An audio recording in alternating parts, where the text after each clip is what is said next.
اعوذ باللہ من الشیطان الرجیم بسم اللہ الرحمن الرحیم. السلام علیکم کتونکو ملګرو، زه یم ستاسو ورور سجاد علي. تاسو ګورئ نیوز الرټ بونیر.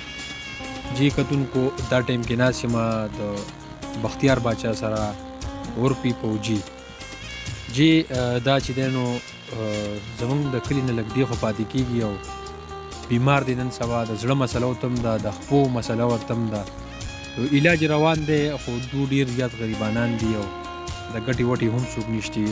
یو ماشوم دی هغه به هم تاسو ته ښایي او د ده سره به خبرې کوو چې دی څه کمې بیماریانې دي، ته څومره خرچه پرې راځي او څومره پرې شوې ده، نو چې دی څه ویل غواړي. السلام علیکم. السلام علیکم. السلام ښه. څومره وخت شو چې بیمار شوی یې؟ زما ته د بیمارۍ خو یو کال وشو، د زړه ترې مسلې د دې کال وشو او د خپو را مسله چې ده نو ته دې خو تقریبا میاشت شو. نو کته چې موږ تللي جو هغه هم شل ورځې موږ هلته ویستې پېښور کې. پنځه کم څلوېښت روپۍ راته مې هلته ولګېدې. اوس هم لږ مطلب دا دی چې د دې راته پته نه لګي که نه چې څنګه دي څنګه نه دي. خو دغسې خبره ده. زړه مسله چې ده جا خو په خپل ځای دا خو ډاکټر وایي چې دا به همیشه به دا ګولۍ چې دي دوایان دا به استعمالوي. څومره روپۍ د نه ولګېدې او نورې به په دې څومره لګي او څنګه شتې در سره او که نه؟ نو زما سره خو خپلې داسې خاص روپۍ نشتې، دغسې قرضدار څوک ترې سټک کوو. قرض دمه نشتې؟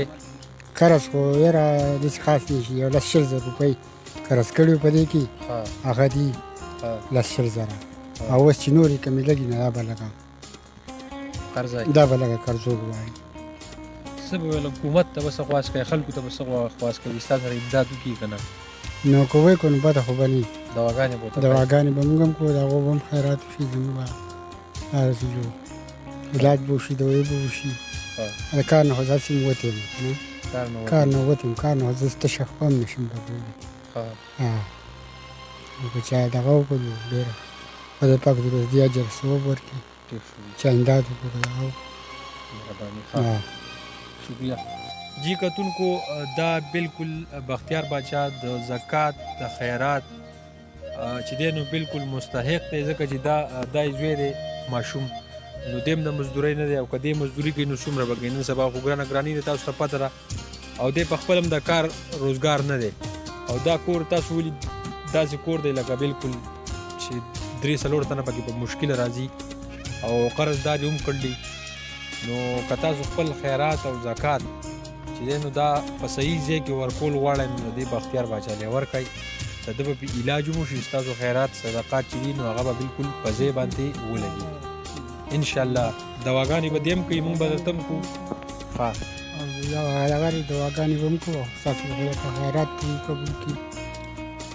دغه کنډه دغه به پې وشي. څه چې چا مې امداد وکړو انشاءالله مونږ به تا له لاس په لاس باندې هغه راوړو، ته به پرې خپل علاج جاري ساتې انشاءالله. الله به خیر کړي. ټیک ده. نو کتونکو بالکل وایي تېروي خو ژوندون ځان دپاره هر څوک ژوند هغه دی چې د بل خدمت کې تېر شي. نو چې تاسو څوک هم امداد کول غواړئ نو بالکل زموږ سره رابطه کولی شئ. خپل کوربه سجاد علي ورکړئ اجازت. د الله په امان.